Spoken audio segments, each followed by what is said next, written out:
Yes, I am. Great. And Mary, are you there?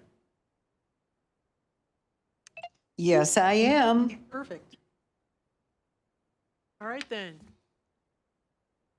Good afternoon. I'd like to call the meeting of the Moorhead Public Service Commission to order. It's Tuesday, September 3rd, 2024.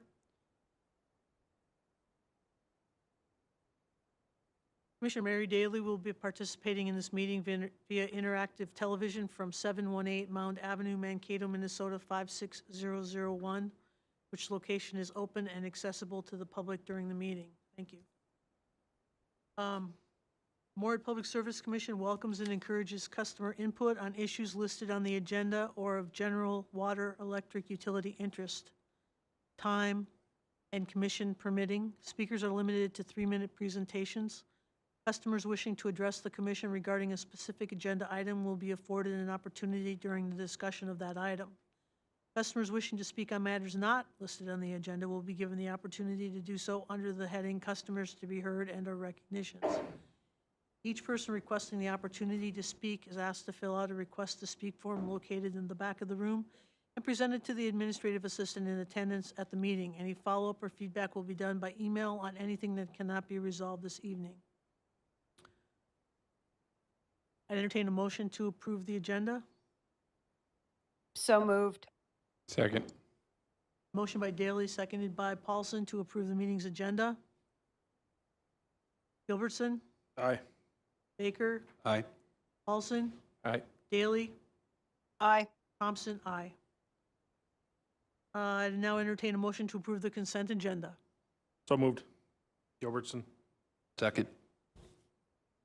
Motion by Gilbertson, seconded by Baker to approve the consent agenda. Discussion?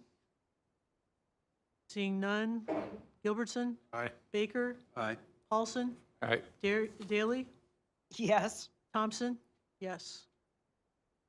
Any customers to be heard or recognitions? I see no customers to be heard. Any recognitions, Mr. Schmidt? I'll let Mark answer that one. Okay, thank you. Not at this time, no. Okay, thank you. We are good. Perfect. Old business, this is not exactly old business, but it was in a memo that you received an email from Mark Moylanen. The GM review is due on September 9th, end of day. It's Monday, so it's in your email. Any reports, City Council? Mr. Gilbertson. Yes, Madam Chair, I have a couple updates.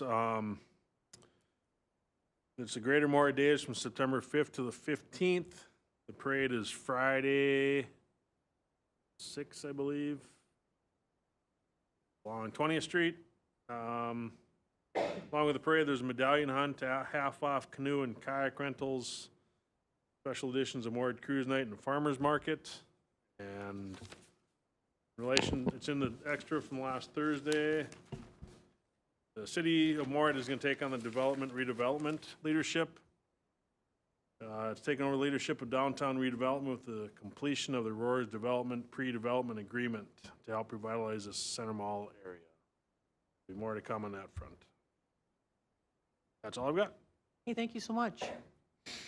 Any Public Service Commission reports or updates on anything? Okay, General Manager's report, Mr. Schmidt. Sure, I'll take this one.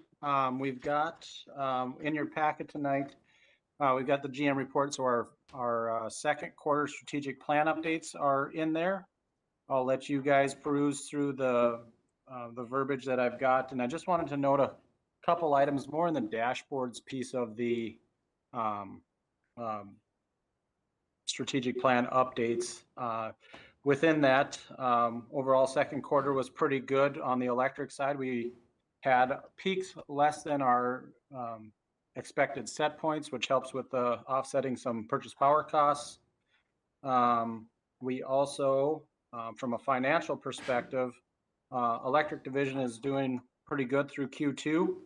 We're about 1.5 million, if I'm correct, above budget on that as well too. So we're doing well there. On a lesser note, the water division is a little bit behind.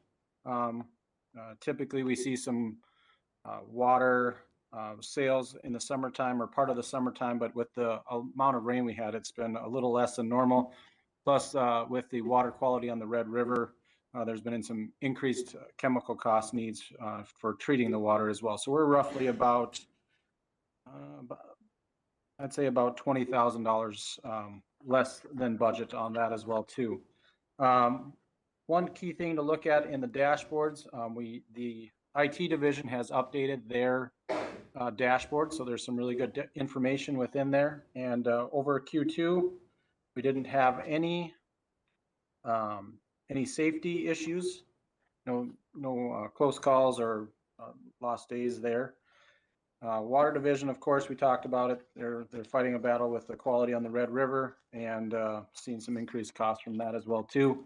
If you look at the strategic plan matrix piece of this, we've got a lot of things either completed or in process, and we got a couple that haven't started yet, but those will be starting the latter half of the year. So that's what I've got for strategic plan updates.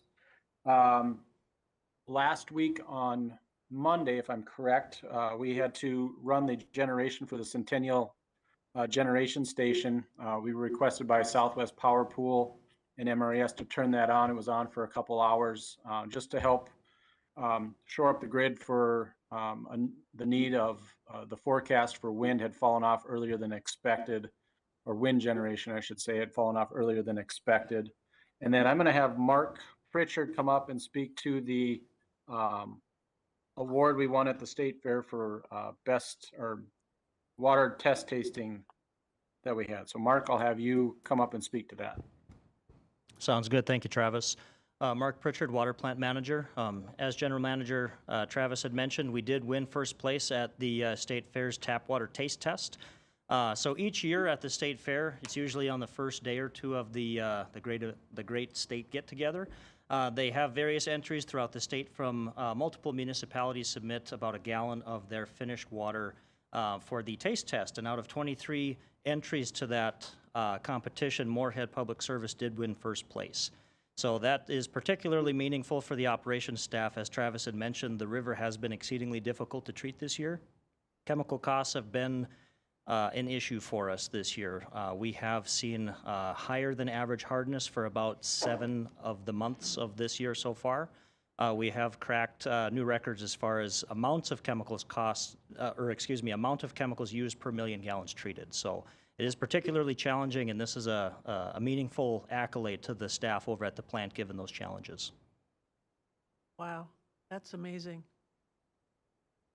Great, thank you for that report. That's such good news. Yeah. We already knew it, but it's nice to have somebody, pin the blue ribbon on, right? It's nice to have some proof, that's right. So the nice thing about this one is it does automatically enter us into the finals for the Minnesota AWWA conference in September in Duluth. So typically that one has 3 People's Choice finalists. The winner of the state fair gets into that final grouping as well. So we're automatically in the finals. So we'll hope to come back with another one here in about a month. Thanks, Mark. Thanks. And that is all I have for my report tonight. Thank you, Travis. I'd entertain a motion then to approve or accept the general manager's report. So moved. Second. A motion by Paulson, seconded by Baker to approve the general manager's report. Any questions before we wrap this up? All right, then Gilbertson, Aye. Baker, Aye. Paulson, Aye. Daly. Yes, and I want to thank you for allowing me to brag about Moorhead Water for another year. That's true. And Thompson, yes. Item number 8D, MRES Smart Energy Squad School Program. At this time, we'd like to have Taylor Holt come up and describe the program this year and the name change that they encouraged last year and the number of participants and how it's going. Great. Good afternoon, Commission. Taylor Holt, Project Engineer. Several years ago, MPS was looking for a way to provide a high-quality energy efficiency program to Moorhead schools. When MRES presented the Power Team EnergyWise program at its 2013 annual meeting, MPS jumped at the opportunity. The 2014 to 15 school year was the first year that the program was provided in Moorhead by MPS in coordination with MRES. In August of 2023, a new vendor named Tinker LLC was selected to provide the materials and education program. The program was rebranded as the MRES Smart Energy Squad School Program. This change maintained the quality of the previous program while cutting the cost per kit in half. The program is designed to teach fifth grade students about energy and how to use it wisely. MRES staff, with support from Tinker, designed and customized 6 lessons for fifth grade students, which align with fifth grade state education standards. Teachers were invited to teach the lessons and asked students to participate conserving energy with tools in the take-home energy efficiency kit. Participating teachers, students, and parents were provided access to Tinker's online platform or web application. The curriculum consists of topics including natural resources, electric energy, how energy and water are connected, energy conservation, and energy efficiency. Upon completion of the lessons, students acquired new knowledge of energy conservation, and each student was provided an energy efficiency kit containing energy savings devices. The students completed exercises using these devices in the kit, giving their families an opportunity to immediately conserve energy. Throughout the program, students completed simple surveys and assessments. The data was collected, analyzed, and summarized to gauge the effectiveness of the program. For the 2023 to 2024 school year, the average starting quiz scored 6.32 out of 10 questions correctly. The final quiz resulted in an average score of 8.69 out of 10 questions, resulting in an improvement of 37%. This is 8 percentage points above the national average. Along with the education benefits, the average energy saved per kit is 85 kilowatt hours per year. This means that MPS was able to report an energy savings of 37,570 kilowatt hours as a result of this program from the 442 participants at the Horizon Middle School. The program was offered to the 2 private schools in town, but the schools elected not to participate last year. MPS is reaching out again, offering the program to all schools this fall, and we'd love to have them all participate. Are there any questions from the commissioners on the report? So you said that the cost with the new vendor, the new partner, has been halved? Yeah, the initial cost has been reduced by 50%, and then these kits are also price matched 50-50 with MRES. Okay. If I remember right, it was dropped from 80 to 40, 40. but I'd have to follow up to be sure. Well, it says 40 in here, and so 40. I thought that was a pretty reasonable price for what they're getting in that kit. Indeed, and it's a lot better than paying twice. Yeah, exactly. Any other questions or comments for Taylor? If not, I'll entertain a motion to accept the report.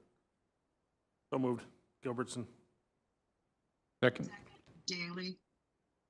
Okay, I have a motion by Gilbertson, seconded by Daley, to accept the report on the MRES Smart Energy Squad School Program. Any discussion?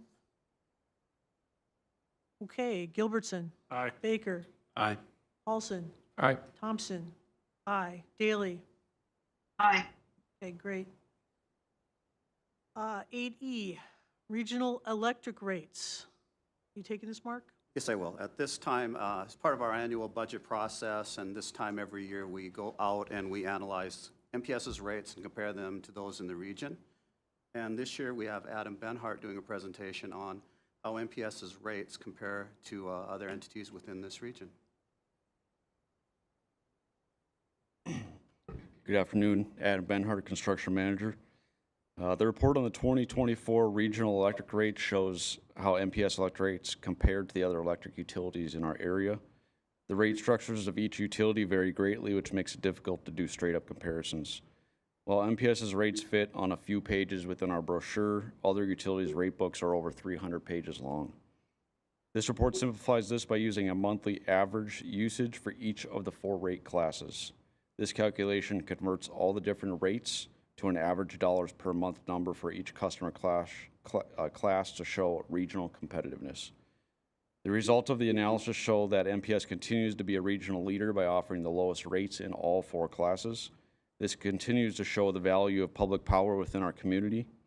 In late 2023, Moody's upgraded MPS's rate competitiveness rating to an AA, while also raising our credit rating to an AA2. Rate competitiveness is one of the 8 rating factors when assigning a credit rating. This report is based on the electric rates for 2024 and does not include potential rate increases for 2025 or for any of the utilities used for the comparison. Any questions?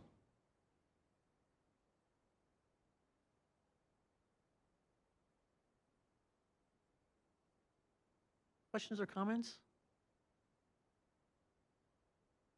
Okay, thank you, Adam. Thank you. I'd entertain a motion then to accept the report on regional electric rates.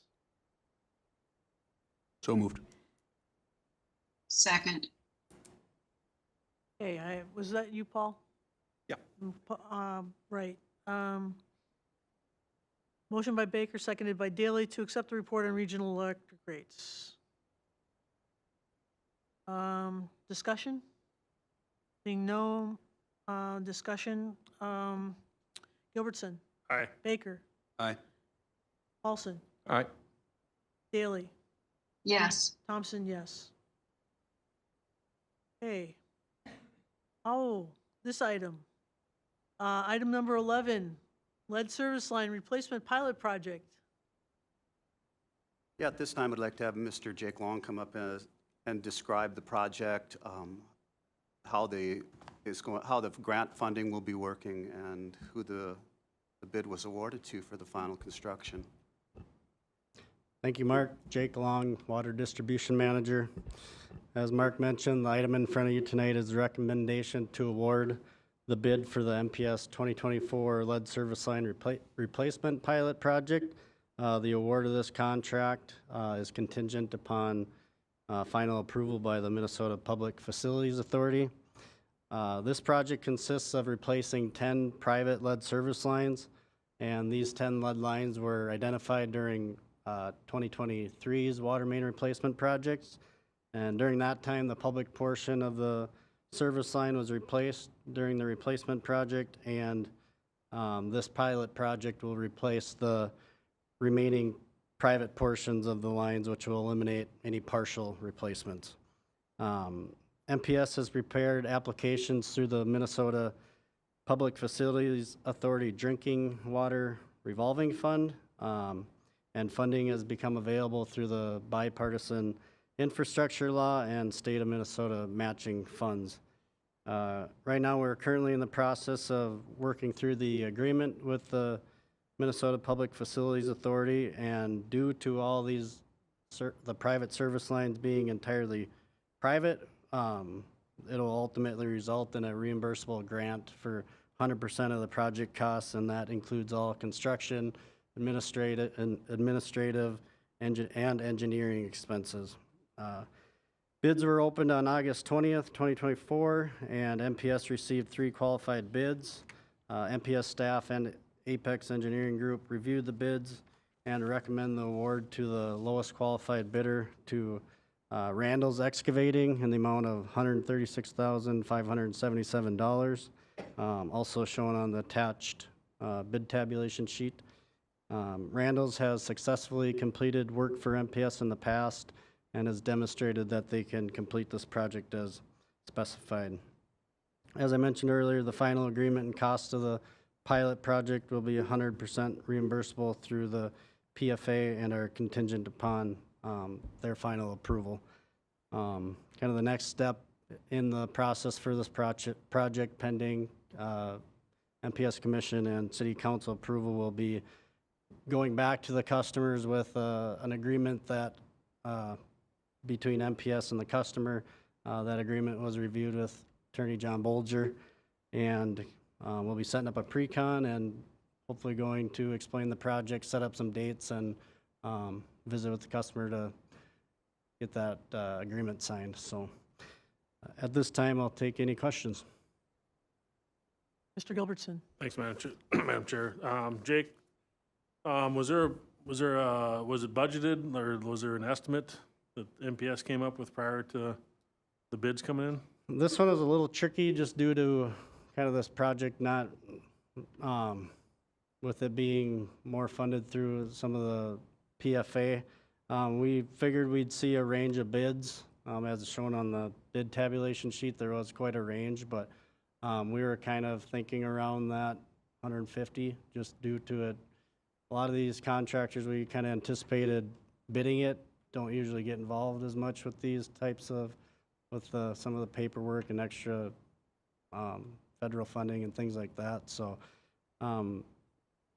we weren't necessarily surprised to see it, the range, and fairly happy with this first bid. Have any customers opted out, or don't you know yet? No, we actually visited with all 10 of them, and they were actually really excited about working with us. And when we designed the project, or we wanted to see what we were getting into down in the basements, because the contractor will be, of course, working in the basements, and we just needed to see what type of environment, I guess, we'd be working in. And they were all really excited and willing to work with us on this. So it was good feedback so far. Great. Yeah. All right, any other questions? I'd entertain a motion then. I'll So move. moved. Oh, I'll second it. Okay, I have a motion by Daley, seconded by Paulson to award the bid for the 2024 lead service line replacement pilot project. Discussion? Chair Thompson, this is Travis here. Yes, Travis? Jake, can you, we understand that there's going to be 100% reimbursement for these costs today. What does it look like going into the future with other private lines that have to be replaced as part of the lead service or the copper rules, lead and copper rule revisions? Sorry, what was the exact question, Travis? What these 10 properties that they're gonna, there's no cost to the customer, there's no cost to MPS. What does the future projects look like with all the other lead service lines that we've documented in town? And is there gonna be a similar cost, or is there gonna be something different going forward? Like, is the property owners gonna have to pay a cost, or how does that look, or do we know that yet? Yeah, I guess moving forward right now, there's a set amount that'll be allocated towards this program for the next few years, and I don't know what the future looks like, if dollars will be added to that.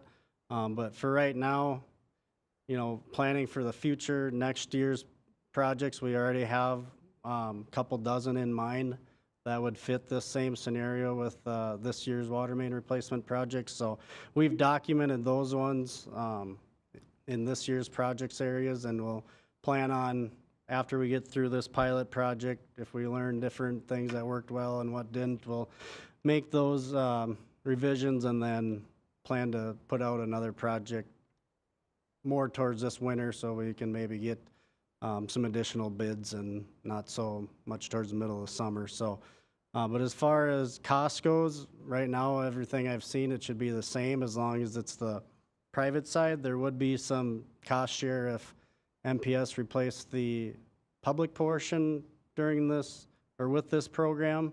What we found right now is it's easier construction-wise with coordination on just getting the MPS public-owned portion replaced, and then coming back and working with the homeowners and replacing the private side after. So we discussed that a little bit with some local contractors and just how that would kind of work if they're trying to coordinate within a big street improvement project. And right now, I think we're going to take the same approach next year with kind of seeing how this pilot project goes. So Thank you. Yep.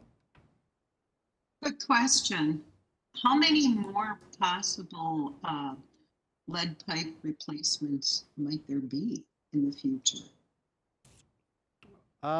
It's a good question. We just submitted our inventory to the state. I think we are around, with known lead services, around 300, a little bit, without me looking at exactly. I think it's around 300. That's the known. We have a lot of unknown service lines, because during our inventory, if customers never got back to us, we've kind of planned to identify those during our AMI meter exchange program. There is a lot of unknown yet, just through some areas of town where we weren't quite sure of, and we didn't want to spend a lot of coordination with customers and trying to get inside their homes, and then shortly after coming back through the AMI project and having to make another appointment. We figured we get it all in one full swoop. So right now, known as roughly 300. And that, Okay, some are thank you. public, some are private, so it's a combination of both. All right, thank you very much. Welcome. Any other questions or comments? Okay, we have a motion that's been seconded, so ready to roll call vote. That would be Gilbertson, Aye. Baker, Aye. Paulson, Aye. Daly, Thompson, yes. Okay. Budgetary timetable, Mr. Moylanen. Thank you, Madam Chair. At this time, the item in front of you is to just kind of overview the budget timetable and give you a rough estimate of what we expect the rate impact may be as we review all of the variables that we consider every year as part of our process. And then the last item would be to appoint the working group for the 2025 budget season. As indicated in the item, the budget rate hearing will be, or the rate hearing for customers will be on Monday, October 14th, as part of the regularly scheduled commission meeting. That will occur at 5:30.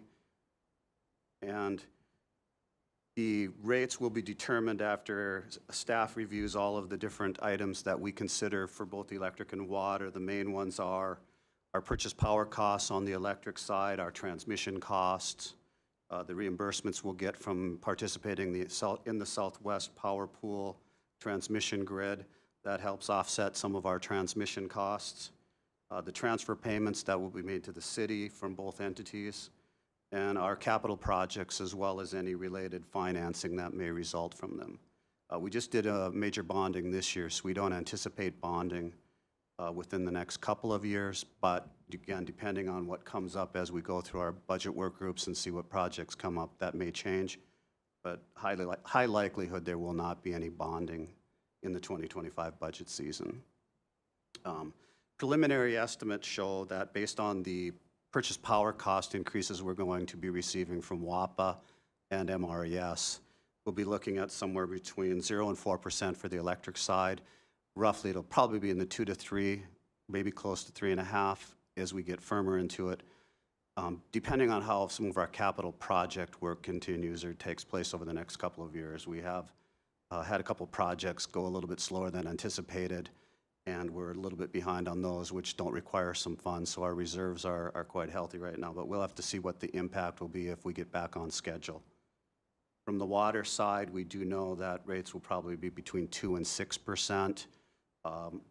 Based on chemical costs and the things that we've seen to dispose of the lime, the cost to dispose that seems to be increasing considerably. So I would not be surprised if we're in the 5 to 6%, close to that when all said and done. But again, we'll be working through that over the next couple months. And as part of the timetable, we will be doing the notification and set up the timetable and appoint the commission tonight at this meeting.